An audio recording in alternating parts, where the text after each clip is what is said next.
Right now, as you watch this video, someone is starving to death. Not in a history book, not in a documentary from 20 years ago. Right now, today, while you're sitting here watching this. In 2024, more than 295 million people across 53 countries experienced acute levels of hunger. That's nearly the entire population of the United States going to bed hungry every single night. And the part that should terrify you? It's getting worse every single year. Not better, worse. This is the story nobody wants to tell you. The food industry doesn't want you to hear it. Governments are uncomfortable talking about it, but you need to know. Because by the end of this video, you will never look at your plate the same way again. Let's start with the raw numbers, because numbers don't have an agenda. They just tell the truth. About 673 million people, roughly 8.2% of the entire global population, experienced hunger in 2024. But that's just the surface. Go a little deeper and it gets darker.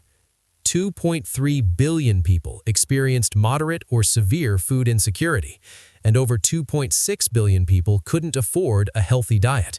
That's 1 in every 3 humans on this planet who woke up today not knowing if they'd eat something decent. Now here is the part that genuinely broke me when I read it. Even though today's global food production is technically enough to feed every single person on the planet, hunger continues to increase in some parts of the world. We have enough food. The food exists.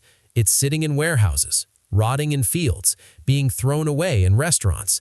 And yet, 673 million people are going hungry. That is not a food shortage problem. That is a human failure. Now I want to tell you something that barely made the news, something that should have been the headline on every channel, every paper, every feed, but wasn't. In 2025, 2 simultaneous famines were confirmed in parts of Gaza and Sudan. 2 famines at the exact same time in the 21st century. With all our technology, all our satellites, all our billion-dollar food companies, 2 famines happening simultaneously while the world looked away. Around 1.4 million people are facing catastrophic levels of acute food insecurity, primarily in Gaza and Sudan, followed by South Sudan, Yemen, Haiti, and Mali.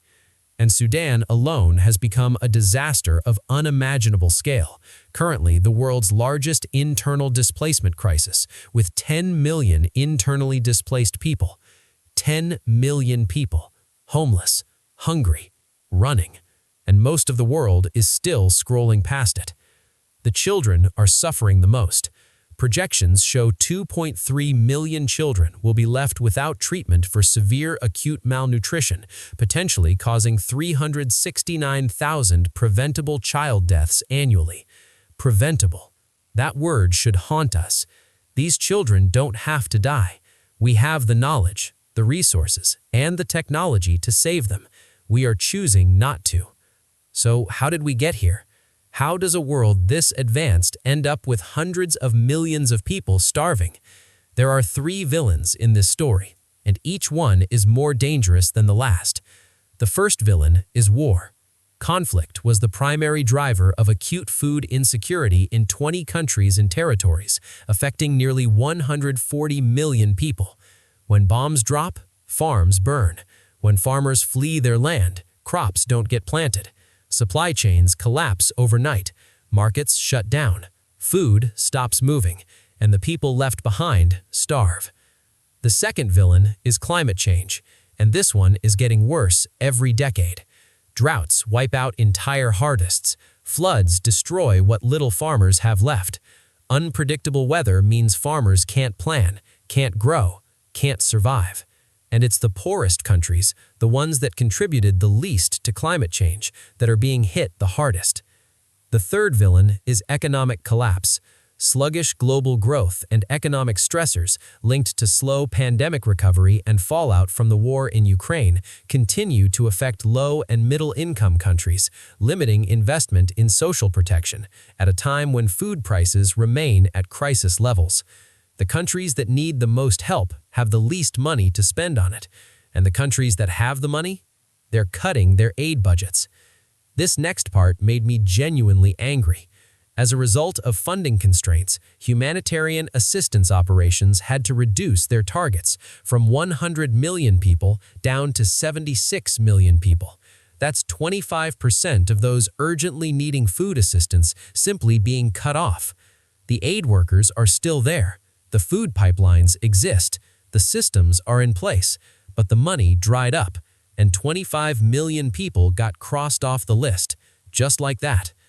Only 27% of the required nutrition funding had been secured by mid-2025, less than a third. Imagine being a doctor in a hospital that suddenly loses 73% of its budget and still being asked to save lives. That is exactly what these organizations are being asked to do right now. In Africa, about 1 in 5 people face hunger, the highest regional prevalence of any region on Earth. But within those regions, the most vulnerable are always the same: women and young children. In North Gaza, global acute malnutrition among children under the age of 2 reached 30% by early 2024. 30% of babies under the age of 2 malnourished at the most critical stage of their brain development. The damage done to those children doesn't just affect them today, it follows them for the rest of their lives. And globally, about 2/3 of women aged 15 to 49 years are not achieving minimum dietary diversity. The women who grow the food, cook the food, and feed their families are themselves going unfed. Now here is the twist that changes everything. While 295 million people are starving right now, the world wastes approximately 1/3 of all food produced for human consumption every single year. 1/3 gone, thrown away, left to rot. We waste enough food to feed every hungry person on Earth multiple times over. The crisis is not that we can't grow enough food. The crisis is that we don't care enough to share it. There are people fighting back, though. Farmers learning new irrigation techniques, local NGOs distributing food in war zones at enormous personal risk, scientists developing drought-resistant crops, young people building startups and nonprofits trying to fix the system from the inside. The food crisis is not inevitable. It is not unsolvable. It is the result of choices, political choices, economic choices, personal choices, and that means it can be changed by different choices. The world produces enough food to feed every single person alive today, every single one. The fact that 673 million people are going hungry anyway is not a tragedy of nature. It is a tragedy of priorities. If this video made you think, hit subscribe, share it with one person, because the first step to fixing something is making sure people know it's broken.